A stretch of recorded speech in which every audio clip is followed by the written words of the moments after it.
everybody, here we go.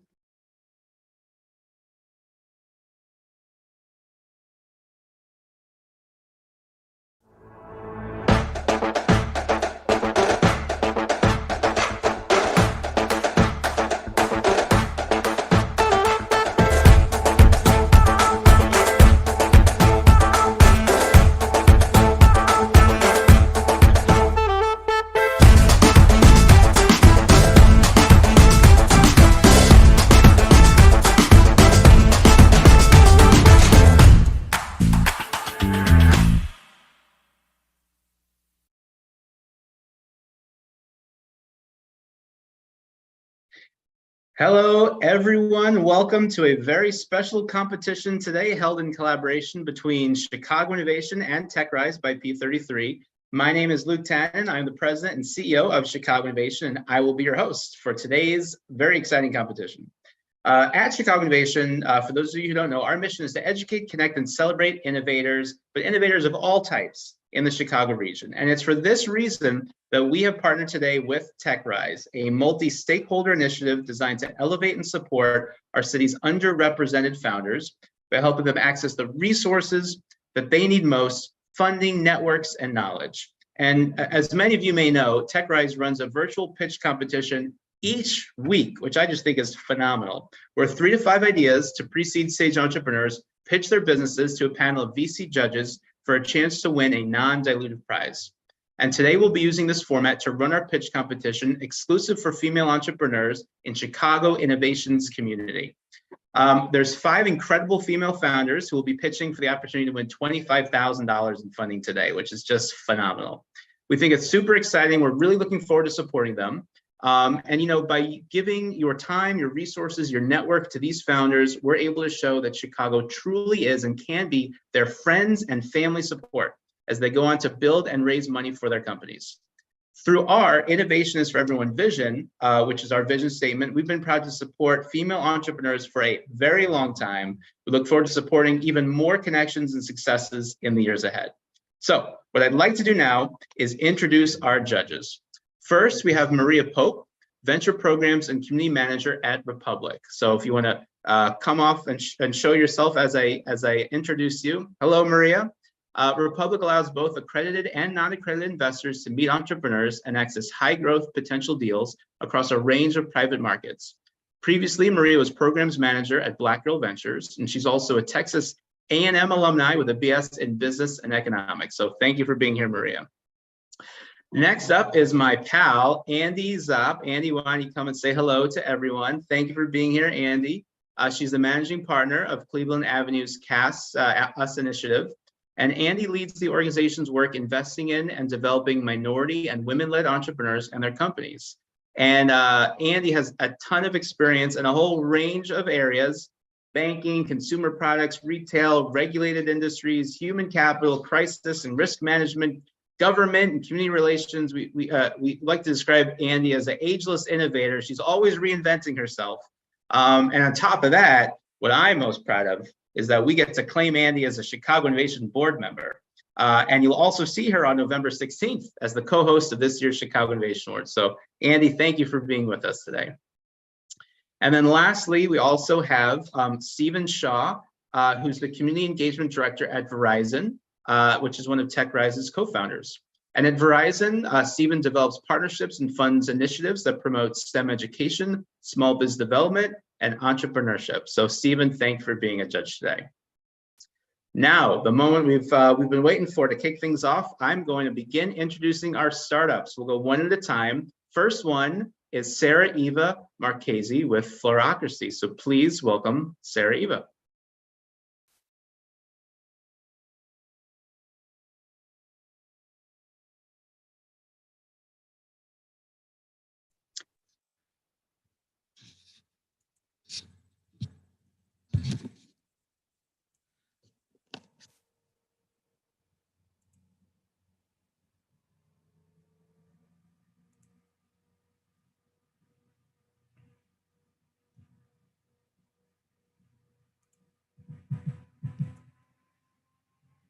Can you see my screen?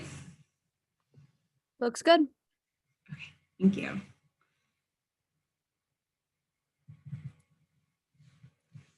Ready whenever you are. All right. How does a flower company end up with a mission that would put the flower industry out of business? Well, in our case, it's because of my friend Memby here. It all started so innocently when we set out to solve the problem that when people order flowers online, they often get a completely different arrangement. And this annoys people a lot. But in the end of the day, the real problem wasn't this. It actually was this. After sending hundreds of thousands of dollars of flowers, we had great customer feedback and really high industry repeat purchase rates. But it wasn't about the flowers. It was because of a letter writing service we provided. We used my graduate research on peace building to help consumers write really meaningful messages when, say, a friend lost a husband. And here's why it works. Scientists just recently discovered that when we read meaningful words written by someone we care about, our body temperature actually changes to mimic human touch, which is vital to a long and healthy life. And yet, outside of our letter writing service, no one was helping people write and save these kinds of messages. Instead, the norm is Hallmark-like greeting cards, and people hate getting these. We ran some surveys and actually found that as much as 93% of those canned Hallmark cards actually make recipients feel worse than getting nothing. And so Memby was born. Memby is the world's first SaaS consumer app where you can store, revisit, and write messages that matter. We've started with a one-tap experience that lets you capture text, emails, and even letters you don't want to forget in a virtual shoebox. Second, we heard people saying all the time, I want to read this every day for the rest of our lives. For one of our celebrity clients, it was the text his mom would send him every day. She passed away last year from cancer, and he wanted those texts, not Hallmark, to inspire him daily. Memby makes that possible. Lastly, we knew that people were constantly saying, I don't know what to say in a situation like this. And the app applies our methodology to help guide the consumer to the words they want to say most. Think Grammarly, but for meaning. 6.5 billion greeting cards are purchased each year in the US, and we have global goals.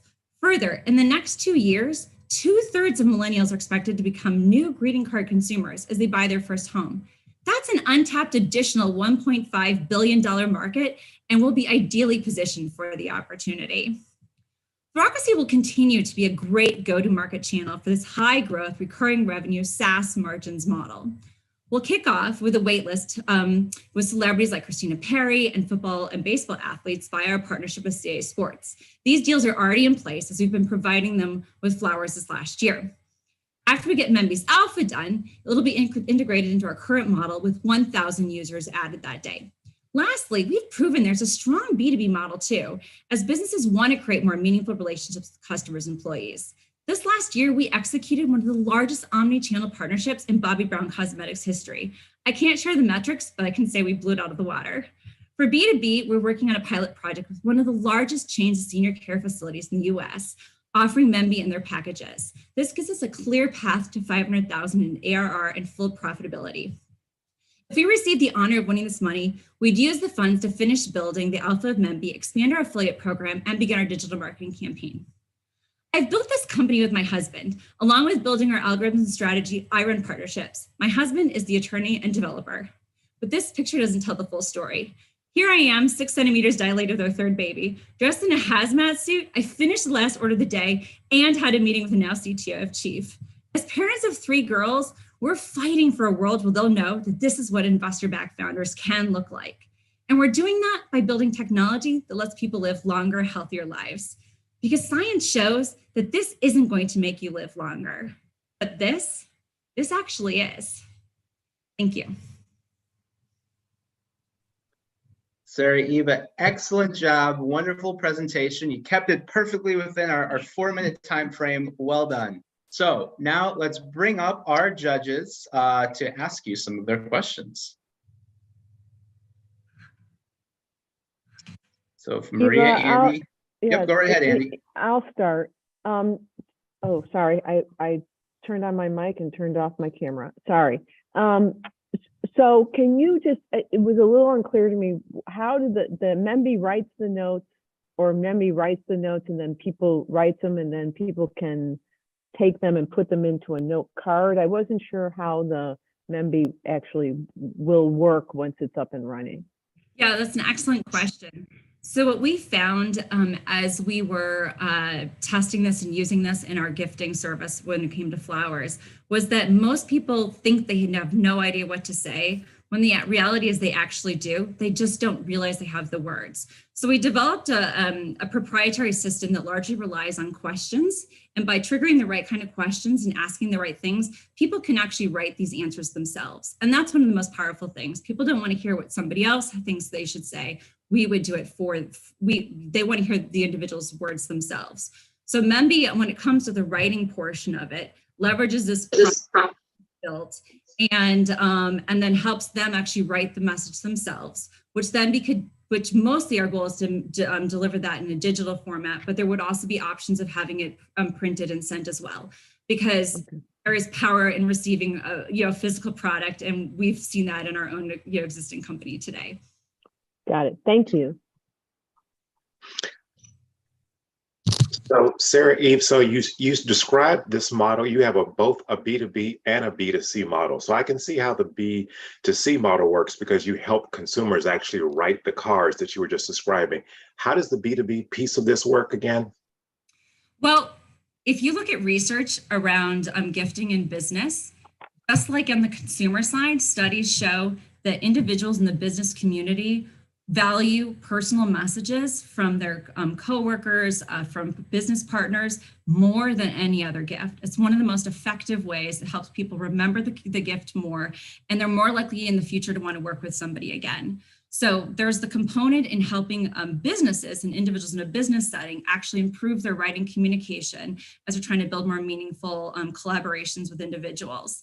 But also, we also see there's a strong and in the program that we have with the senior care facility specifically, this one's a little bit different. With, in this case, one of the biggest problems when individuals move into care homes is that their family often becomes disconnected. They feel guilty, and so then they don't want to actually engage with their family member nearly as much. And so by offering Memby as through their monthly payments that they're already making to the care organizations, this can be extended to the family. It helps with morale, with wellness, with health of the individuals living in the homes, because the family is connecting and communicating. We can say, we can provide recommendations on how often to communicate, give trigger ideas, and it gets over the biggest problems that people have, which is that they're afraid of saying the wrong thing. They're afraid of offending someone. And so the trigger is to say nothing, which is usually the worst decision that we could possibly make. So there's two different avenues there, as well as the fact that we've just proven that we're our big B2B partnership with Bobbi Brown Cosmetics, that we can use this also to help build marketing campaigns for companies as well. Thank you. Hey, thank you so much. That was awesome. I'd love to hear, about your growth plans and like product roadmap. You have a really awesome product that's providing, some really incredible services to folks out there to communicate and build relationships, which I think is super important, and using tech to do that. But I'd love to hear, just more about your vision and, the product and how you see that growing over time. We want to be the first gifting company that looks at gifting as an act of health. Of most gifts that people receive, about 75% of them are actually not valued by the recipient, and we want to transform that. So by beginning with the communication, we can then start to ask really big questions about how we're gifting around that and the purpose that it provides people. Love it. Thank you. Excellent questions. Thank you, judges. Thank you, Sarah-Eva. I'm going to keep this thing flowing and moving forward. We're going to move to our next pitcher, and that is Patricia Flores with Guías. So Patricia, the stage is yours.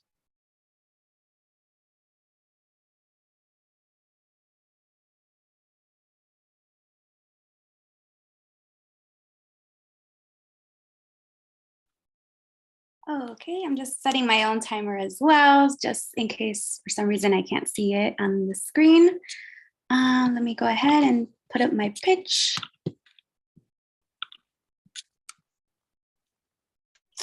All right, is it viewable? You're good to go. Awesome. Okay, so in 2019, NYU School of Medicine conducted a survey to look and analyze at 500 cities across the United States. And what they found out in Chicago was that residents living in the neighborhood of Streeterville were living up to 90 years of age. However, the residents only 9 miles away in Inglewood were living up to 60 years of age. And that is a 30-year age gap. It's alarming. And since the pandemic, that age gap has widened by 1.2 years for Black Chicagoans and 3 years for Latinx Chicagoans. So this is a multifaceted problem that requires an intersectional approach. There are structural issues at play as well. And I believe that it's going to require a solution from an individual as well as a community level. For the last 4 years, I've been studying coaching platforms, and I've noticed a few issues. Finding the experts is a challenge, especially for communities that speak multiple languages. They come from different cultural backgrounds. They have different budgets. The price point could be inaccessible for most people. There is no existing platform that looks at people holistically, providing a holistic coaching menu of different types of coaches.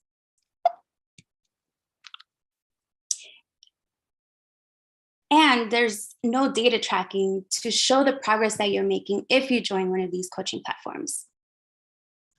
So my proposition is to find a culturally relevant, affordable, data-driven coaching platform. A holistic approach that works at the individual as well as the community level, and price transparency with well-selected, high-quality coaches and experts. Designing your life and habits. What does it mean to design your life? It is to apply design thinking to the way that you create your life, and the daily habits are how you choose to live your life and create your life. So how it works is that a client books a consultation, reserving a single session or a seat in a small group with a coach, advisor, or trainer of their choice. And the types of coaches that they'll have an option to are life coaches, mental therapists, career coaches, health coaches, personal trainers, financial advisors, nutritionists, image consultants, spiritual mentors, relationship coaches. They take the life assessment, then they meet with a Guías representative to go over the results. Then, once they become a subscribed member, they can choose the different experts and coaches that they want to work with. And we'll be tracking the progress so that they can see the improvements that are happening in their lives. These are the subscription plans. There's $50, $75, $100 to $150 to $200 per month packages. And here are the breakdowns from 2 sessions all the way to 14 sessions a month. And I know that $50 may also be an inaccessible price point for some residents. And that's why we will partner with community organizations that will offer free to inexpensive services as well. Guías will keep 12 to 15%, or sorry, actually the coaching industry is quickly growing at a rapid rate of 12 to 15% annually. This is why now is the time to get into this coaching market and create this platform. It is a $2.9 billion revenue in 2019 alone, and it is growing. The US Census says that 18.9% of the overall population is Latinx and 46.8 million, 13.6 is the overpopulation for the Black community. Our go-to-market strategy is through events, and subscription plan would be 10 to 12% of commissions. Thank you, Patricia. Great job with your pitch. Judges, come back on screen for your questions. Maria, since I know you went last time, how about you go first this round? Yeah, definitely. No, for sure. Thank you so much for sharing. I was curious to hear more about, I know you talked about wanting to make this coaching culturally relevant and holistic. How then does that translate into who you're vetting that gets to be on the platform? Sure. Do you mean by the client or the coaches? The coaches. The coaches, yes. So we have already started partnering with nonprofits and coaching entrepreneurs here locally in Chicago, as well as New York and LA. A lot of them have been virtual sessions. Last year, we did kick off workshop series, and we've had partnerships with University of Illinois, Plant Chicago, entrepreneurs, and a few nonprofits like Pilsen Food Pantry, as well as Root Operation. So these are the ways that we have been reaching out to the community partners and getting word of mouth and gaining traction with onboarding a lot of these coaches. Patricia, I have two questions. So the first is, what stage are you at? Is the platform up and running? Are you looking for money? And how would you use the money? We didn't get to how you would use the money if you won the competition. Oh, of course. Yes. So we're in the beginning stages. We're in the ideation stage. We have been focusing more on brand awareness by attending markets and festivals and hosting workshops digitally, virtually. So these coaches can give their services and people can start attending and seeing the quality of the coaches that we're going to be working with. If we were to win the $25,000, we would invest it towards hiring a team part-time and creating the digital platform so that we can have the assessments and start the coaching matching functionality. And our goal for the first year is to onboard 50 coaches and 250 new clients. And by the third year, 150 coaches and 750 clients. Thank you. So Patricia, certainly understand and appreciate the problem you're trying to solve. With this type of innovation, the subscription, who's going to be your customer? Is it going to be the coaches or is it going to be individuals from the community? Because if it's the community, I'd like to know what's your customer acquisition strategy?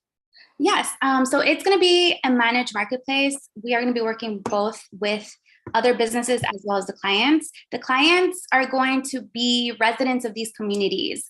And the way that we're reaching out to them is attending markets and bringing brand awareness, as well as attracting the coaches while we're marketing at these festivals.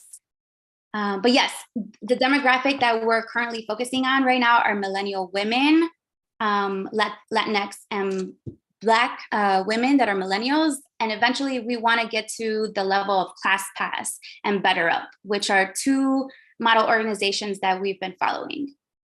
So it would be the service recipient, the client, the residents who would be paying the subscription fee, not the coaches, or is it both? So yeah, so we would be in the middle. We would be, they would have the subscription, right? The clients would have a subscription where they can choose from either $50 to $200 a month. And then with that, like ClassPass model, they would redeem credits to work with a variety of coaches. And then we understand that $50 may even still be a price point barrier for many Chicagoans and eventually other types of residents. So that's where we're going to work with community partners to offer these services at either free or very low prices. And Patricia, how are you paying the coaches? So we would, similar to ClassPass, when the client pays for a subscription and they get credits, they can redeem it with the coaches and we would pay the coaches. Okay, thank you. All right, thank you, judges. Thank you, Patricia. Next up, we're moving to our third entrepreneur. It is my pleasure to introduce Leeatt Rothschild with Packed with Purpose. So Leeatt, thank you for coming on camera. Feel free to get your presentation ready and the floor is yours. Sorry, I lost the bar to share my screen. Give me one moment.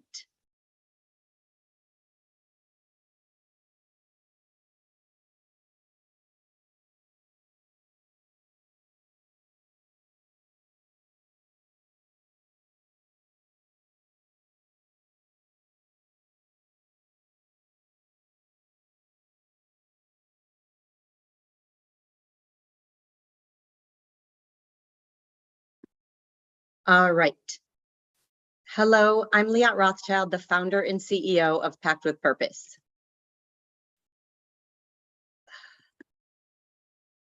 More than ever before, companies are eager to do good. In fact, we're seeing a rise in dedicated C-suite focused on purpose and sustainability. Over 86% of companies have a stated purpose. However, only 24% of them have figured out how to activate their purpose. Companies are hungry to do good. They just need an easy solution to do so. That's why I founded Packed with Purpose, a corporate gifting company that embeds social and environmental impact into the everyday act of gift giving, making it easy for companies to create a social impact while they're sending gifts to their clients, employees, and others. All of the products in our gift boxes do good, and we tell that story of impact within each gift. For example, granola made by women outside of Washington, D.C., who are survivors of abuse as part of a workforce development program, or glass-blown wine stoppers made right here in Garfield Park by youth that are affected by gun violence, who are part of a trauma recovery program. Like many other corporate gifting companies, we have a dedicated gift concierge team that's focused on customer excellence. We work with our clients to make sure that it's a seamless ordering process. We help them create products that have their logos on them or put their logo on the gift box itself. And we also partner with them to gather their recipients' addresses. What makes us really unique is that the majority of our products are American made, and we source unique products from over 140 impact partners, social enterprises, and purpose-driven companies across the United States. In fact, 60% of them are diverse and woman-owned. The corporate gifting market is valued at over $240 billion and is only poised to grow in the coming years. Of most importance, we're seeing that companies are doubling down on their supplier diversity spend, and Packed with Purpose is well poised to capitalize on that as a certified women-owned business that has embedded social impact into the products and services that our clients are utilizing us for. We've already had incredible success to date and established product market fit. Inception to date, we've already shipped over 275,000 gifts. Last year alone, we had over 7,000 clients, and over the last 2 years, we've ranked in the top 10% out of the Inc. 5000, all due to great go-to-market strategies that have included event sponsorships using our gifts, as well as strategic prospect sampling. What makes us truly unique is that we help our clients live their ESG values. All of our gift collections are 100% purpose-driven. We ship our gifts in a 100% recyclable gift box, and we include an impact booklet in each one of our gifts. This creates a truly unique experience where each recipient gets to discover the amazing stories behind our impact partners across the United States. With the $25,000 grant, we would invest in creating a prototype for an ongoing gifting portal. As a highly seasonal business that really thrives in the fourth quarter, this will allow us to increase our average annual client spend by up to 50% through a sticky process in a platform to generate additional recurring orders during the first 3 quarters of the year. Help us amplify our impact. Investing in Packed with Purpose is an investment in our impact partners' mission. Together, we can help corporate America gift better. Thank you.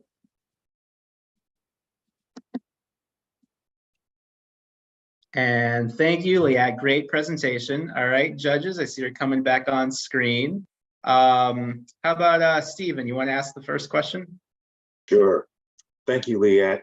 So corporate gifting, you're right, is a growing market, but because your products are specialized, you just don't throw anything in the basket. What kind of margins are you getting kind of per basket? How expensive is it just to produce one basket, and how scalable is that? That's a great question. I probably wouldn't disclose our margins right now on this call, but I will say that we're working really closely on the supply chain, making sure that we have healthy margins while always sticking to our mission, because we want to make sure that each one of our gift boxes stands out because of the mission. That's our differentiator. And, I credit our team having an amazing process, discovering all of these impact partners, because that's what makes us stand out. Thank you. So Leeatt, related to that, your boxes each one is like each order aren't they're personalized, right, to the company, as opposed to like a Harry and David where I can get like this basket and this basket. How are you managing that? That would seem to be significantly hard to scale. Let me put it that way. How are you thinking about scaling and growing that model? Yes, I wish I had more time to tell you everything that we've learned, but what we've learned is that we need to have a finite number of gift curations. And so those are the options that are available to our clients and to our customers. Beyond that, we can add personalization. So every single gift message can automatically be personalized. That doesn't create any operational barriers. And beyond that, there's also an easy process to include company logos. And again, we've simplified that so that that's an enhancement that clients really want. And we have a wide range of curations so that our clients don't feel limited by the options. But operationally, it's manageable for us as we continue to scale. Thanks, Leeatt.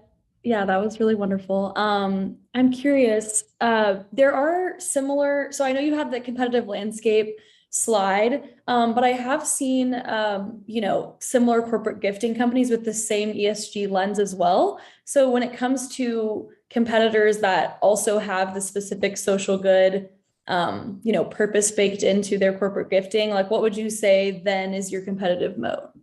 Yes, I love that question. And I would say truly what is our differentiator? We don't call our product suppliers. They're our impact partners. And so our success is their success. And beyond buying products from them, we really work with them to help them elevate their missions. And in some cases, that might be helping them through product development or helping them increase their margins by sourcing other raw ingredients. Or it could also include helping connect them to shipping carriers so that they can decrease their costs. And so we're really working with our partners to help them improve their operations, their branding, their packaging. I would say impact is authentically embedded in our DNA, and that's what makes us stand apart. So can you give us some idea of what the growth strategy is? Obviously, you're going to build this portal, which will help, but do you have other growth strategies that you're about to undertake to help build the business? Yeah, so this past year, I've invested in a leadership team so that I can be surrounded by the right management team who can help me continue to scale. This upcoming year, we'll also be investing in creating the technology so that we can merge the warehouse data with all of our order data so that we can be a smarter engine utilizing all of that information. And then beyond that, this prototype is really the start of creating a sticky platform because the feedback we're getting is phenomenal. We just need to continue to invest in a platform that makes companies want to keep coming back because we make it easy. They're here because of the impact. Now it's up to us to create the technology that makes it really hard to go anywhere else.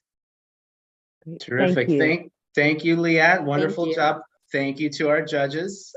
Moving on to our next entrepreneur coming into the Zoom tank here.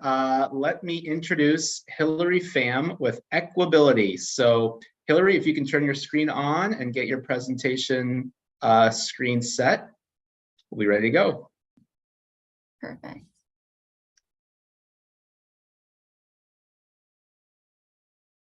Okay, can you see my screen? Yep, you're good to go. Great. Hi, everyone. My name is Hilary Pham, and I'm the founder of Equability. I'd like to start by introducing my mother, Chi-Lu. My mom loves button-down shirts, and she probably has 3 in every single color. She also works at a computer all day, and 10 years ago, she developed arthritis and carpal tunnel. These conditions make dressing and buying clothes a lot harder, but being able to wear her favorite clothes and shop at her favorite stores still is very important. And my mom isn't alone. From our survey, 90% of people didn't buy clothes because it'd be too hard to wear, and at least half asked someone for help while dressing every day. And this issue isn't new. Adaptive means clothes modified for people with different abilities.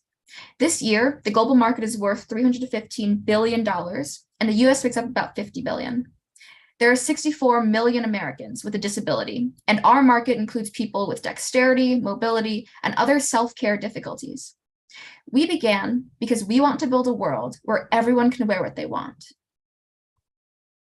Equability is an adaptation service that changes the challenging functional features of clothes, like buttons or zippers. We do not change the design or size of the clothes, and we use technology like Velcro, magnets, and snap buttons. Here's our magnetic option. We want the clothes to look almost exactly the same, but be adapted to help each person. Guías, my partner, developed our proprietary processes so they are fully reversible. If a customer isn't satisfied, they can reverse the process if they'd like. On the B2B side, customers send their clothes to us, we would adapt them and send them back. Through local partnerships, our drop-off option reduces our shipping costs and lets us donate 5% of proceeds to them. On the B2B side, customers would buy from the retailer, the company would send it to us, and we would ship the item back for in-store pickup or to the customer. To order, customers would fill out our form online. For the B2B example on the right, our long-term goal is to become embedded within existing checkout processes of retailers.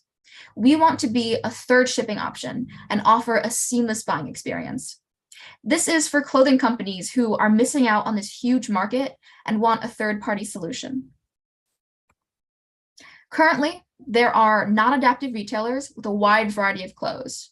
There are limited adaptive retailers with small collections, but they're very expensive. And there are adaptive clothing companies, but they're not fashionable and they're still very expensive. The main issue left out is social integration.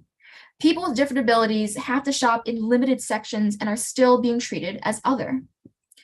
Equability offers variety, accessible options, and creates a seamless buying experience, so no one has to be burdened or excluded because of their abilities. Our strategy will first validate the B2C market, then use our market fit to negotiate B2B contracts. Per service, we have a 30 to 40% margin with a $650 break-even point. To reach customers, we focused on para-athletes, disability advocates, and parenting blogs. This is a post by Molly, who runs a blog called All Fashion Able, with her review of our service. We'll use social media and in-person campaigns like this to spread brand awareness. Our team currently consists of myself and Guías Esper. We're launching our pants service for jeans and dress pants on October 15th. We'll use any new funds to buy more industrial equipment, finalize vendors, and fund more marketing campaigns. I'd like to end with our mission, which is change clothes so people don't have to. We adapt clothes so no one has to change their lifestyle or clothing style because of their abilities. Thank you. Awesome. Great job, Hilary. Thank you. So judges, come on back and let's hear what questions you have. Who'd like to share first? So Hilary, I'll go first. It wasn't clear to me. Do you have a brick and mortar? Because I saw a drop off in there. Is that brick and mortar, or people can ship their, well, too clearly, but do you have a brick and mortar store? And I guess one question I have is scalability. So it looks, what's the thought on how you will scale it and kind of the time frame for that? So it's a combo question. Absolutely. So right now we don't have a brick and mortar location. That is a 5-year plan. Okay, so what our local partnerships offer for us. So for example, in the Champaign County area, there's an organization called Circle of Friends Adult Day Center, where people drop off their family or friends for the day, where they can socialize, get help. And so we talked to the manager of that location, and in exchange for being a drop-off location. So people already trust this institution, they know where it is, they go there often, they can just bring their clothes to them, and that removes some of the shipping barrier where we can go pick it up all at once instead of having them ship them online. So that really helps us ease the cost of not having a brick and mortar, but primarily we are online. Thank you. Yes, and in terms of scalability, I know you asked that too. So our process was designed that as long as you know how to take off a button, put a button back on, and sew in a straight line, that's pretty much it. It doesn't include as much training as full tailoring at all. So people who are crafting at home, I know in the pandemic, a lot of people started sewing their own masks. As long as you can sew in a straight line to a quality standard that we have set, that is pretty much the biggest limitation to get people to do the alterations. So your goal would be to not hire people directly, but I mean, like outsource it and have a bunch of contractors who are doing the sewing. Is that what I'm hearing? Okay, thank you. So Hilary, I like your model of focusing on the B2C first, where you're kind of retrofitting other people's clothes to be more accessible. I like that because it's certainly a lot cheaper than trying to manufacture the clothes, from whole cloth, no pun intended. Curious, do you have any kind of patent on technology or the process of like removing buttons or putting the Velcro? Is that something that's patentable, or like what makes it so that you're unique to doing that and somebody else doesn't, just try and slap a piece of Velcro on a shirt? Absolutely. So our processes were designed to be fully reversible. A lot of the tools that exist right now, you either have to buy a shirt with that technology embedded already. So whatever their process on the manufacturing side, it comes embedded. Or there are these really big snap-on magnets where you can put it over your button. But the thing is, a lot of the people we talk to, they want something that doesn't make them stand out. They don't want to have a big bulge on their shirt. So we chose magnets that are very flat. That means they cost a little bit more, but they are flat, they're strong. We chose Velcro that will lay flat too. We've designed our processes with all these external customer needs in mind. So I believe that focus, and also the focus of us using customer feedback in our prototyping process to create these things, I think that makes us stand out and is something that a lot of competitors don't really have right now. Thanks, Hilary. Yeah, this is definitely super important work that you're doing. I'm curious, could you talk a little bit more about like product, your expansion? I know you have the shirt and then you're looking to do the pants, but could you talk to us about, other things that you're wanting to expand into? Absolutely. So the slacks, our biggest complaint was the zipper. People can't really grasp the zipper, or the button is really hard to do. So instead of the big button, we've moved it around so it looks like it's buttoned and zipped the entire time, but it would be instead a dress pant hook, a piece of Velcro, and either snap buttons or Velcro. We're also looking for, we want to add tags with Braille on it for people who can't see. They can see the color and design of the shirt. For people in wheelchairs who have mobility issues, jackets rub against wheels. So we're thinking of a coat hemming service. So we have huge plans, but these are the first ones that we're starting with because they are the most direct to us. Excellent. Thank you, Hilary. Thank you, judges. We're going to move on now to our final pitch competitor of the day, and that is Gail Zelitzky, the founder of Women Over 70. So Gail, great to see you. If you want to, you got your screen on, if you want to pull up your presentation, and then let's hear what you are up to. Thank you. Okay. Just want to make sure of one thing. Okay. Thank you. Women over 70 are courageous, creative, and contributing members of society. Their stories need to be heard. And in doing so, we change the conversation about women aging. Okay. Sorry.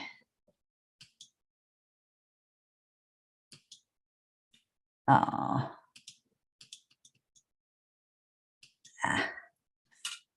Oh, Gail, it's okay. I think you're on the last slide. If you can just advance really quick all the way to the beginning, and then you should be good. And it's not working. Why is that?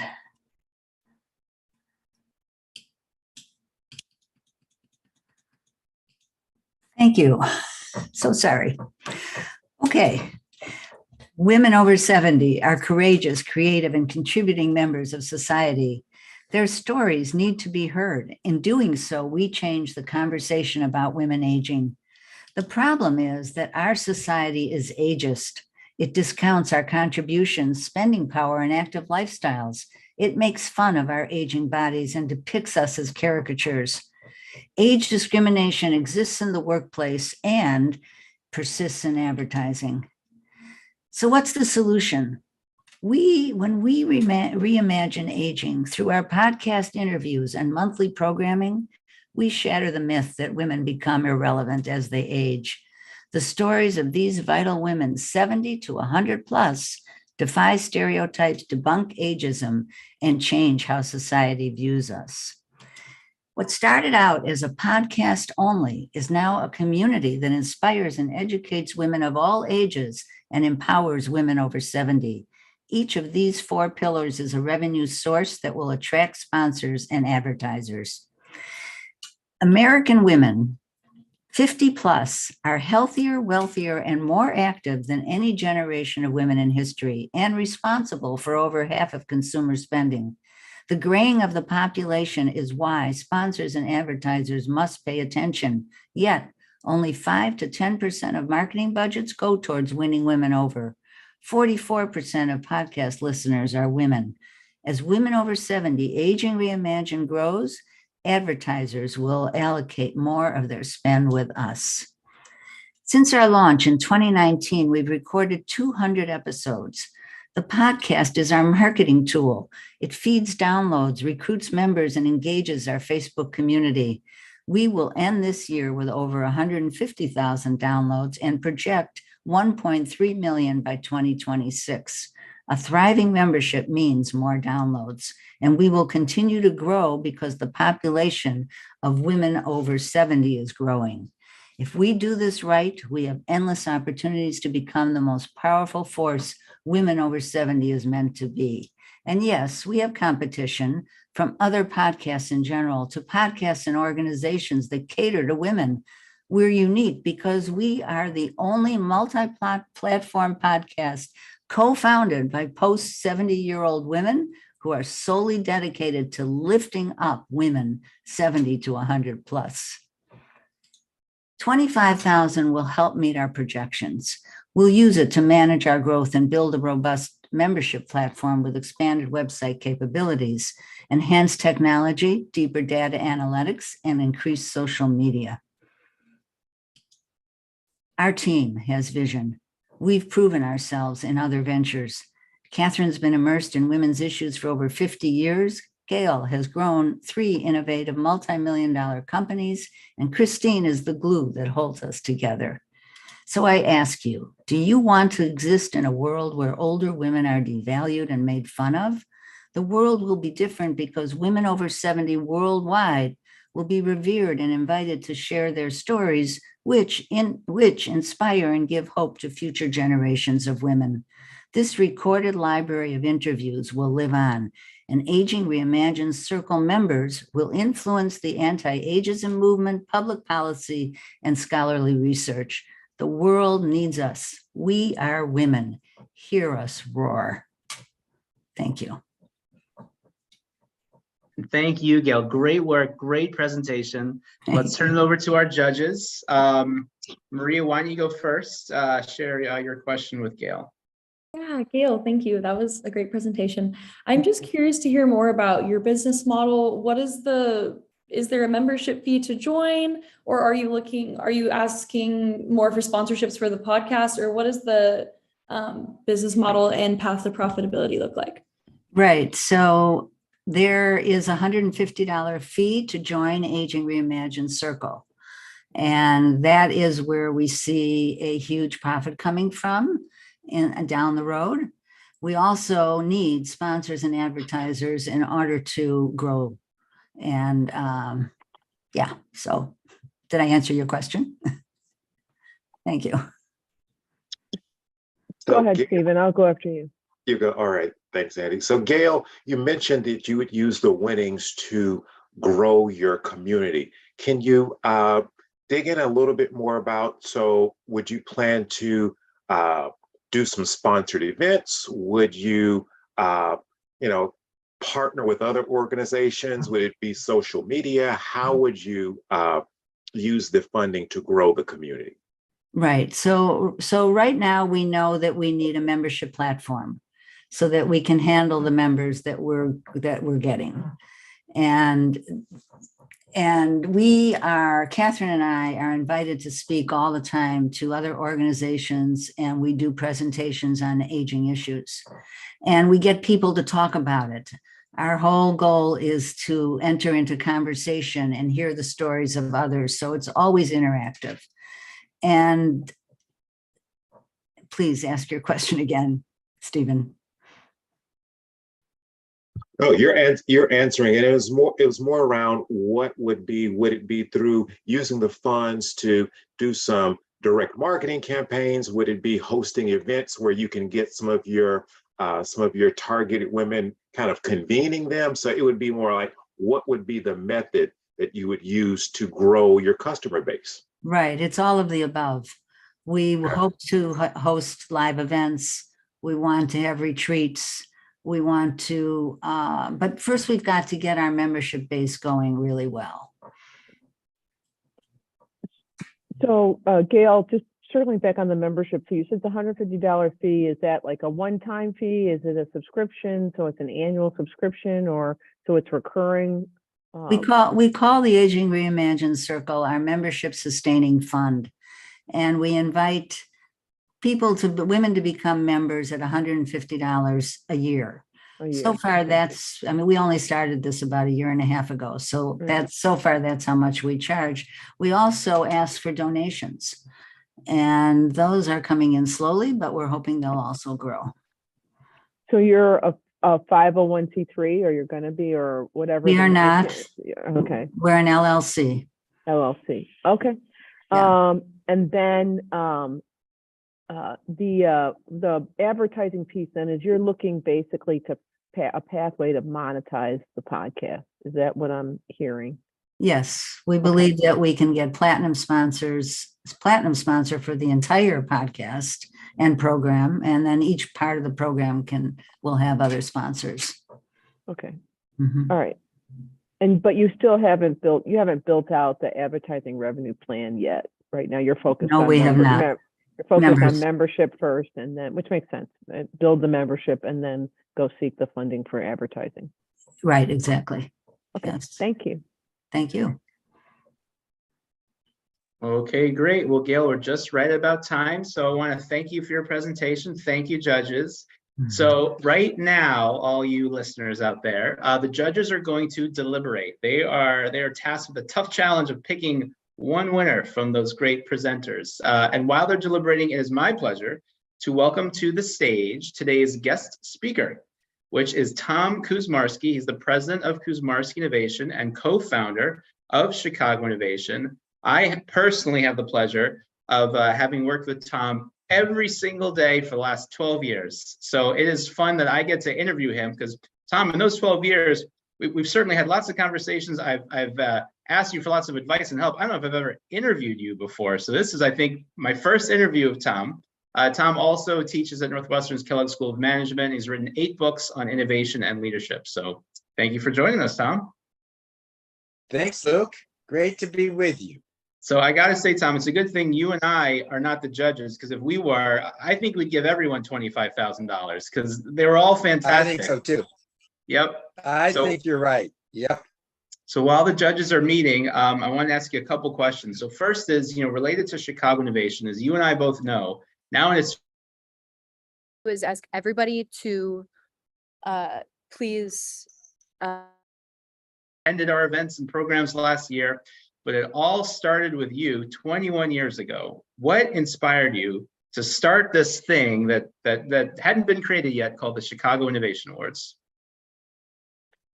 Look, it's really a 2 things. One was a recognition that Silicon Valley was getting all the credit for innovation in this country, when actually what I saw back then was the Chicago region doing some amazing things across industries and across sectors. And so I wanted to find a way to really shine a light on all of this great work occurring here in the Chicago region. The second was, innovators don't often get the credit that they deserve. And it's hard work to innovate and to create new value for customers or for end users.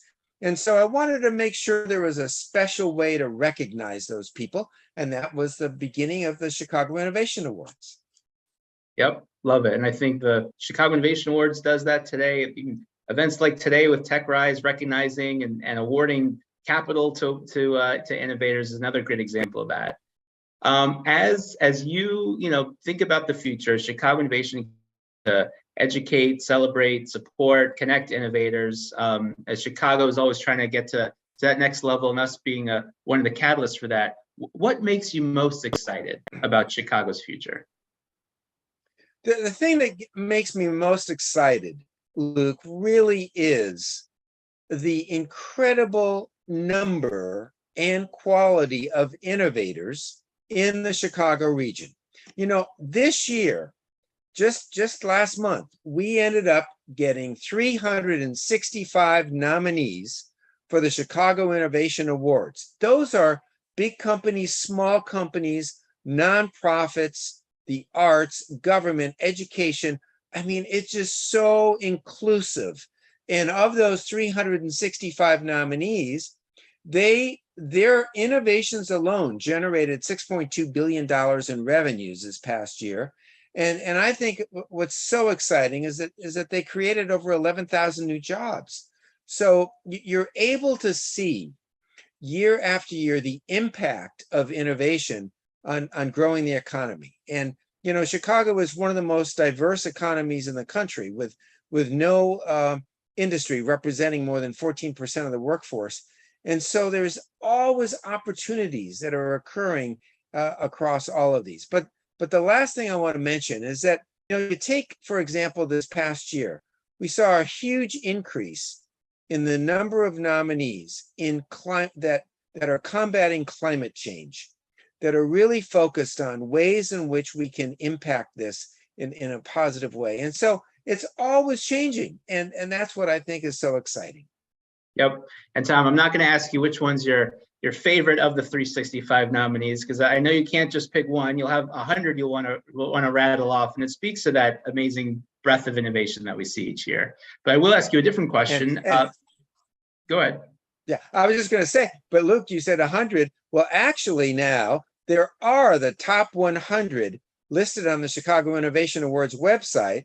And it would be what, you know, we open it up to every Chicagoan to vote for the People's Choice Award. So you can go today to our website and you can cast your votes on which of those top 100 you think would be the best. Yep. So good plug for the community here.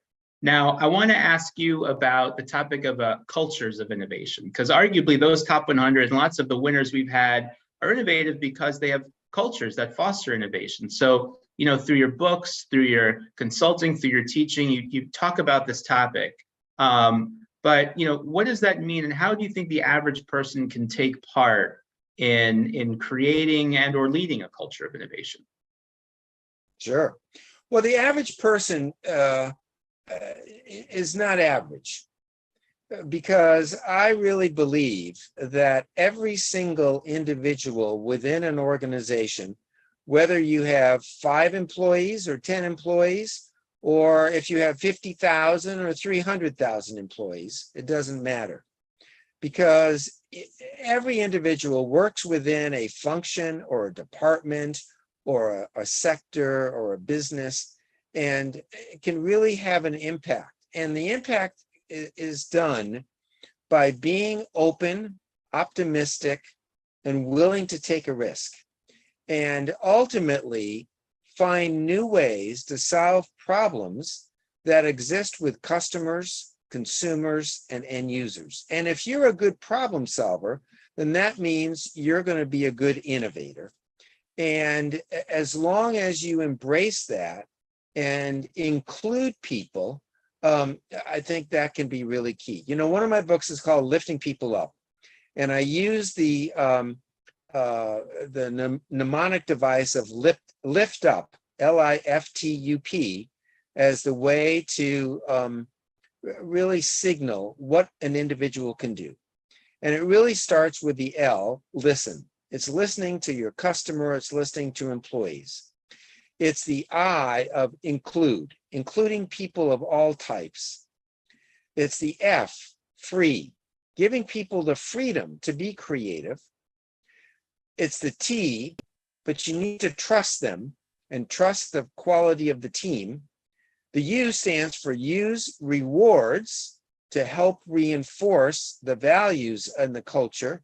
And the P is praise. Praise people frequently to give them the lift up that they need to be able to innovate.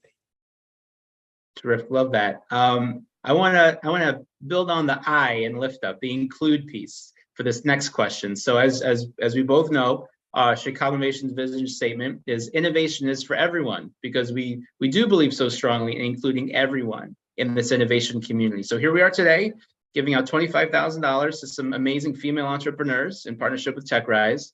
Why is it so important to invest in women founders? And also, how is the Women's Mentoring Co-op help bridge some of the gaps that are felt by women? And in general, you know, how else do you think our innovation is for everyone vision can really make an impact? That's a great question, Luke, because equity and parity and diversity as defined by gender and race and sexual orientation and age are really the drivers of innovation. Finally, there's been a lot of research that's been done. For example, just recently, there was a major research study done on gender diversity on teams, and the once you have greater diversity of gender on an innovation team, much higher performance, much greater results. And this we've known for at least many of us have known for many years, but now it's really come to the forefront that performance, higher performance, comes from greater diversity. And so the Women's Mentoring Co-op is a great example of where we've been able to have women really help and support and guide and mentor other women. And it's ended up with them getting greater promotions and greater success in their businesses and hardcore benefits. So we all have so much to gain by reinforcing our strong beliefs in more diversity and more inclusion. Yep. Well said, Tom. And I just heard from the TechRise folks that they are in tough deliberations about these finalists. They need another minute or so. So I'll ask you another question. You mentioned Lifting People Up. That's one of 8 books that you've written. What's another book that you've written that you think everyone tuning in ought to read, and why? I would say it is Rising Together. And Rising Together is all about the evolution of Chicago's innovation ecosystem. And the reason why I just love this book so much is because it really depicts the evolution over the past 20 years of Chicago being a large corporation town. It still is. That part hasn't changed. It still is. But what's changed dramatically is that Chicago has opened itself up to and embraces startups and entrepreneurs. And that has been such a wonderful transition to see. And it's happened because of individuals, and powerfully, it's happened because of Chicago's secret sauce of both collaboration and diversity. And collaboration is something that is indeed unique to Chicago. And you don't find that in San Francisco and New York and other cities as much as you do here. And that's been I think one of the powerful connectors that's enabled Chicago to grow to be a startup community. Yep. Thank you, Tom. And by the way, it's available on Amazon if anyone is interested. And I think that last point about collaboration is a great segue to right now. The judges are done collaborating together to pick the winner of $25,000. Holy cow. Well, I wish I could be the winner of that myself, but I guess the next best role is to be the giver of it. So we're thrilled to now turn it over to one of the judges to announce the winner. I'm going to announce the winner. First, I want to say on behalf of all the judges, all of the presenters, founders did a great job. Your businesses are exciting, and I think really it was great, and everybody did a really great job. We had a tough time trying to make a decision, so we had some discussion, a lot of discussion, but the winner for today is Packed with Purpose, and so we really love the idea and the principle. Thank you. Really are excited about what you do, but we really loved all the businesses. So I would just say to all of the founders, please keep doing what you're doing, because it's really terrific. So congratulations to all of you for doing a great job, and congratulations, Leeatt, to Packed with Purpose. Thank you. This really means a lot. I've bootstrapped this company to date. I can't tell you how meaningful this is. Thank you to all the judges, and congrats to every single person who pitched today, and all the other entrepreneurs. We're on our own journeys, but we're on a journey together, and it's a wild one. Thank you so much. Well, congratulations, Leeatt. Thank you to all the other participants. There's a lot of people tuning in, so hopefully more good things will come in terms of support for all the work that you're doing. We'll be proud to share this out to our community. I know TechRise will be sharing this out as well. Chicago Innovation is excited to have been a part of this and to partner with TechRise and P33. And good luck in everything that you're all doing, and we wish you all the success in the world. Thank you. Thanks all. Have a great Thanks, rest of everyone. your